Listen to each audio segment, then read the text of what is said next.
I'm Vin. I'm Sori. That's Booby. And Vita and Chip. And Rocky. Infant Annihilator, y'all. Soil the Stillborn. This is a song that people have been requesting for us to listen to for a very, very, very long time. Again, this is probably from the beginning. It was. Even before they found out you were preggo. Yeah. Yeah. We'd be able to... Look, currently there's no system. There's no system for selecting songs from the website. But the website helps us decide a lot quicker about which songs that we're going to use. Yeah. You know, if we see one that has like a giant black bar, then right. the chances are very, very likely. Like it has to get a certain amount of requests before it even gets a black mark, and then the black mark grows depending on how many people say, "Hey, I want this song." Right. You can make one request per day. VinandSori.com. Huh? Yeah. Why gotta be a black mark? Shrunk. VinandSori.com. The ones that are more special are the black ones. VinandSori.com. So anyway, my point is, we probably wouldn't have taken so long to get to this song if we would have had the website like 3 or 4 months ago or whatever. Oh, the baby just moved. He's probably not going to like this song. Speaking of the baby, if you want to see Sori's life behind the scenes and chronicle all that jazz, My Sori Life. My Sori Life. The YouTube channel. It's right there. It's in the description. It's also right there. And if you want to see me talk about politics and religion or something like that, then you can check out Middle America with Vin and Sori. Yep. So sometimes it's just Vin. Yep, and just be warned because I don't hold back. No, he doesn't. All right. So Infant Annihilator, Soil the Stillborn. Let's go. And go.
Thought at one part that this was talking about like the things that have happened within the church, but I never heard of that happening. Well, I think this is like a... Do you think it's a hyperbole? Yeah, it's like a hyperbolic. There's a lot of things... I'm not saying it didn't happen. No, I'm sure it's happened. Yeah. I'm sure it's happened. But... I mean, this is one of the reasons that we're so explicit about making sure that we fight for all human life being valuable, and why you cannot play games with classifying certain human beings as valuable or not. Right. Because the silly lines that you have, other people don't have. So when you talk about tearing the infant's intestines out and all this stuff. Well, I know when it was at the beginning, I was like, wait, are we talking about abortion here? Right. Read Dr. Anthony Lebitano's description of abortion. If you want to get hardcore and metal, and if you want to be hardcore, the inconsistency is maddening to me. It's horrifically maddening. It's like, okay, so the kid's full born, so it's not good to tear his, intestines out. But if he's 21, 22 weeks, that's okay. Because you're doing literally the same thing. Yeah.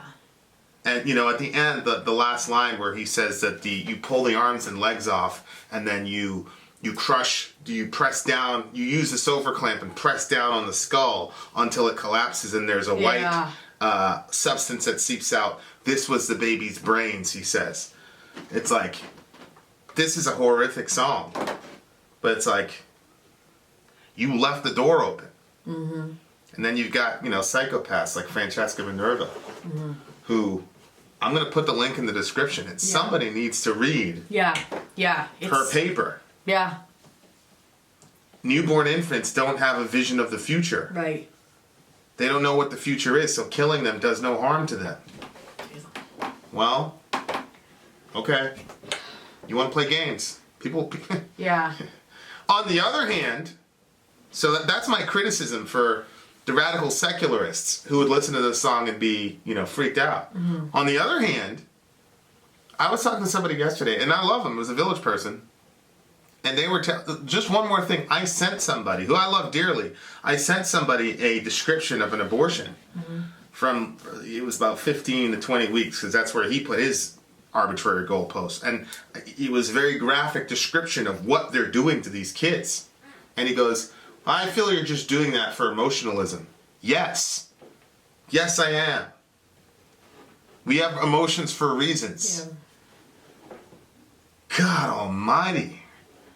There's I don't think that that's accurate, because when you're doing something for emotionalism, like, there's presenting the facts, and then there's doing something for emotional reasons. For instance, if I present the facts and I'm crying and I'm hysterical when I'm that's stirring some emotion up in people. But you just put out the facts. How is that? Like, it should stir up emotion in people, but that's not the purpose of those facts. The purpose of those facts is, hey, this is what's going on.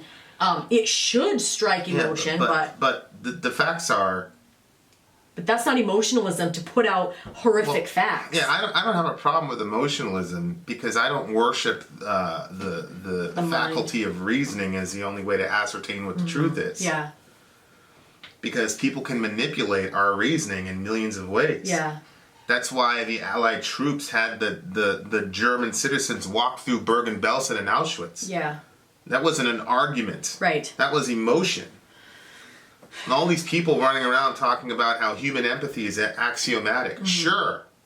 Right. You can read something like that and say, oh, that's just emotionalism. There's your axiomatic human empathy. Forget it. No. But on the other side, we have to say, I talked to somebody, this is about a priest, obviously. I talked to somebody 2 days ago, and it was the Rammstein thing where the priest had, molested the boy or whatever. And then he sends me this, and I love the guy, but he sends me this big long thing about how the priest was,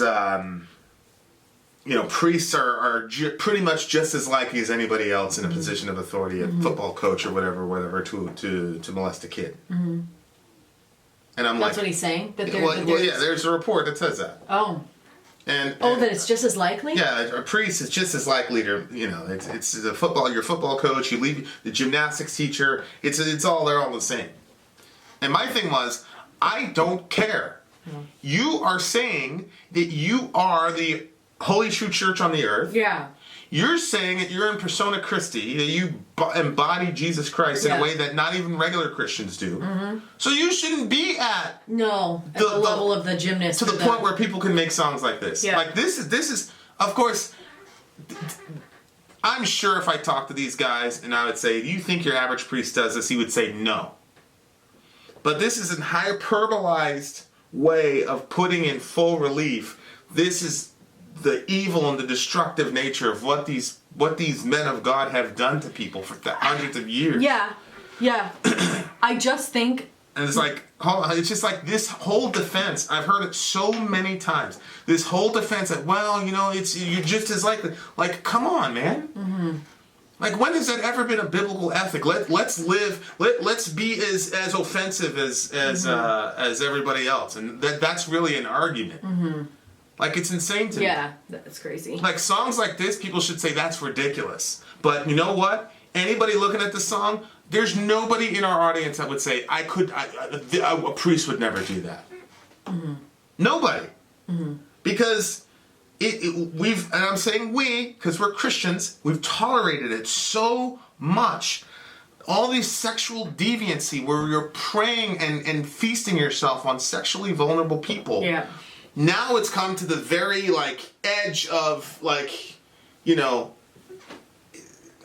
halfway through the song, I was like, okay, we're not doing this song. But then I heard, we have to talk about it. It's got to be done. Because this is pretty much the edge of the depravity of human nature. Mm-hmm. Both of us, secularists, religious people, right now in our culture in the Western world, this is what we do. Period. It's got to be talked about. God Almighty. I'm sorry, what were we going to say? I feel like it's, in my mind, when I heard this, it was a double. It wasn't just talking about the church, because there was language in here, medical charts like paper tombstones. How is there a medical chart in a church? And then the other thing is, it said, medical charts, and there was something else. Oh, right here. Stillborn child limp and broken. Stillborn means it was born dead. Right. But if we're talking about what's going on in the church, these children are already alive, so they're not a stillborn. But if you bring abortion into it, that would make sense with the medical charts like paper tombstones, and it would also make sense saying that it was a stillborn born broken because they tear the child apart to get it out. And then when it's talking about the robes of the where does it talk about the robes? Pedophiles dressed in robes or whatever. There it is. Pedophiles draped in holy robes. So the church had a certain, because they were wearing those robes that set them apart from other people, it made people feel like, okay, well, this guy's legit. My kid is safe with this person. Right. I'm safe. My soul is safe. Right. And then I think the same thing happens in the medical field. You go in, the doctor is in this white robe type thing, white coat, that makes you feel like, okay, this is a medical procedure, I'm safe, I'm good, everything's good, even though we're dismembering the children. And he's got his whole, and there is a way in which people talk about the medical field like they've deified it. It's true. Like, oh, the science, people, but common sense, you can tear a child apart like that, right. And that's okay? No. That's why we have to go just the same as it wasn't okay what the church was doing to the children. Right. This is not okay what the medical field and their white robes are doing to the children. Right. And then when he says the thrust part where when you said about that's but where I was about to say. Hold on. Go where is it? I'll show it to you in a second. So in my mind, that was a double on that one. As I thrust, I feel the immature soul leave through me. I remove myself. Okay, so there's the one angle, the pedophile angle, and then when you look at the abortion angle, like they're thrusting up into this woman to tear that child apart, and the soul of the child leaves in that moment. Just like when you're molesting a child, there is something that happens to the soul of that child that is never the same after that, and people have to deal with that fallout the rest of their life if they survive. But the ones that are, the soul of the child leaves in the abortion, and then, and I believe that the abortionist loses pieces of themselves when they take part in doing this. Well, we've collectively lost it.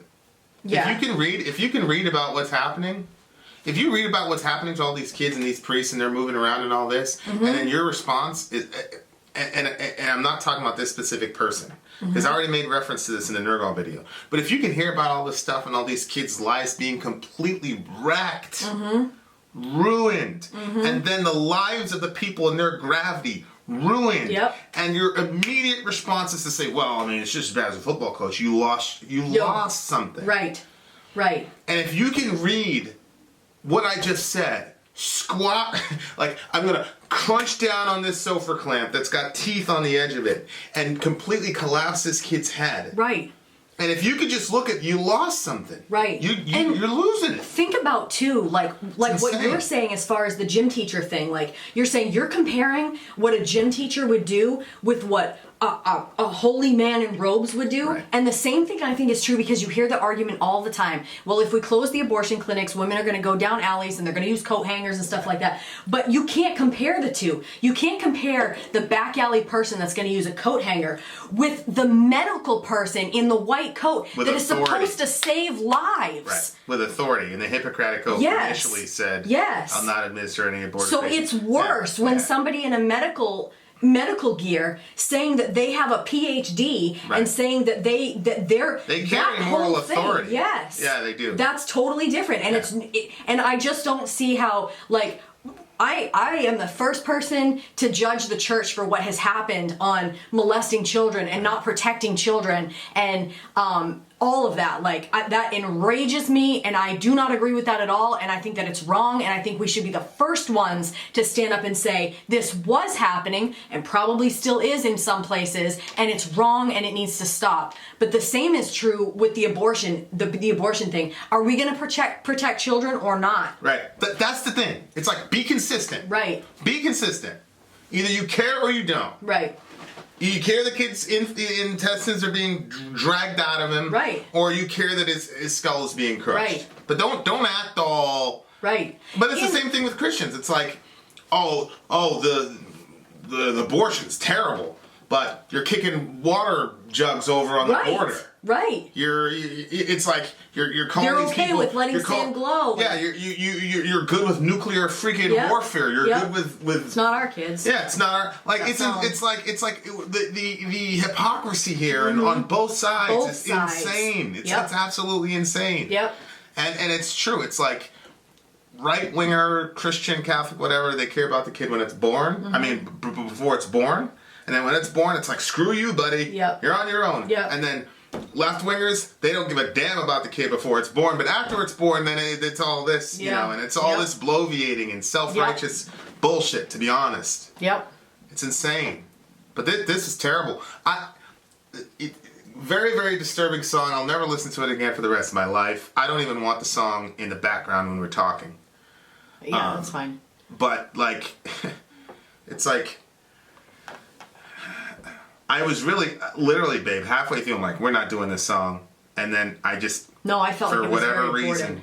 For whatever reason, it was like, no, you guys need to finish this. Yeah.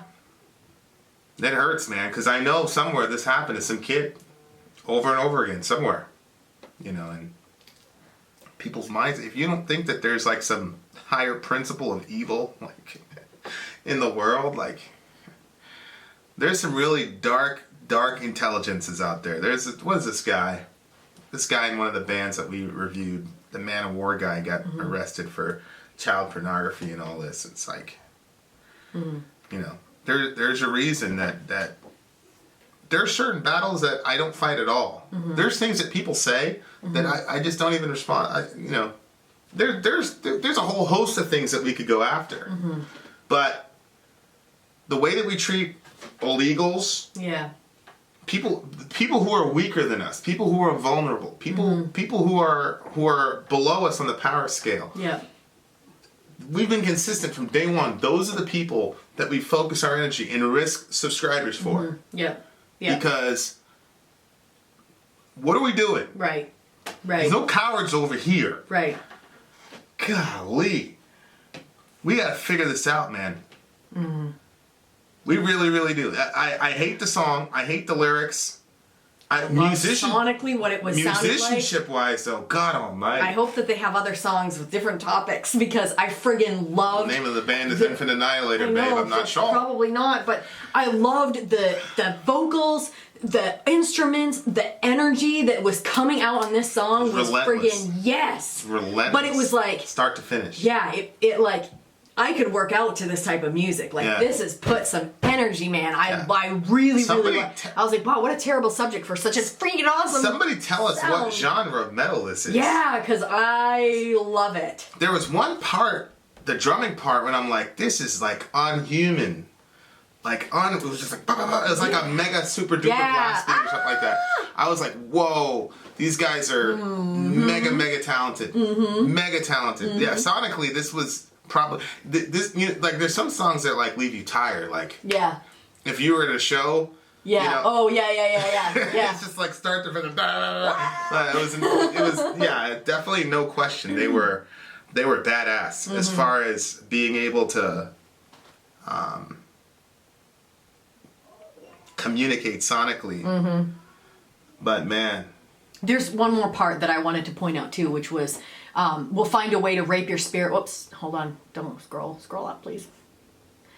I'll find a way to rape your spirit and implant my seed. And when I think about, you know, what happens to a person when they're molested as a child or as a baby, like, and it does, like, when you think about, because in the Bible it talks about, like, seed as, you know, it talks about the seed a lot and stuff. And so when you think about, like, Satan and how, like, he like kind of spreads his like evil, you know what I mean? And like it does something. So many people have had it happen to them and it does something to you and it changes you and it like breaks you in a way. And if you're not able to talk about it and like actually like work through it, you can hold so much blame on yourself even though it wasn't your fault. Like there's literally nothing that you could have done as a child that would have justified an adult doing something like that. So there's all these reasons, and I've heard lots of people say, well, I did this, or I said that, or I allowed this, and so then that's probably what... No, you were a child, and this person was an adult. Like, there's no... What's that word you use? Like, there's no... Equivalency. No, that wasn't the word, but yeah, there's no equivalency between an adult and a child. Like, no. Like, the adult is wrong all the way, full stop. Yep. It's wrong. Yeah, and if you have those tendencies, you need to get help. Yeah. Like, don't put yourself in situations where you're around kids, or you're around kids late at night, or you're around kids when they're, you know, vulnerable, more vulnerable than just being around them. Like, get yourself out of those situations and don't look for those opportunities. Look for opportunities for help. It's, yeah, wow. Yeah. And, you know, in a world where stuff like this happens, I just... To me, as to me... Face the consequences of what you did and admit it. To me as a Christian, like, the only some people ask, like, why did Jesus? Somebody was asking me, like, why does God require such a bloody sacrifice? If you forgive somebody, just forgive them. They just had this simplistic. It's like, because shit like this happens in the world. Right. And there's Francesca Minerva's on the planet, and there's you on the planet. There's me on the planet. That's why. And me. Because you want forgiveness to be this like willy-nilly simple thing. It's not. Yeah. There's a lot of evil in this world that had to be accounted for, and that's why Jesus had to die in such a brutal fashion. The only reason you're saying that is because you think that you're just better than, biblically, all of us are this horrible outside of God's restraining hand. Yeah. So there needs to be a very bloody sacrifice to atone for. Yeah. For all the things that we've done individually and collectively as people. Yep. God. Yep.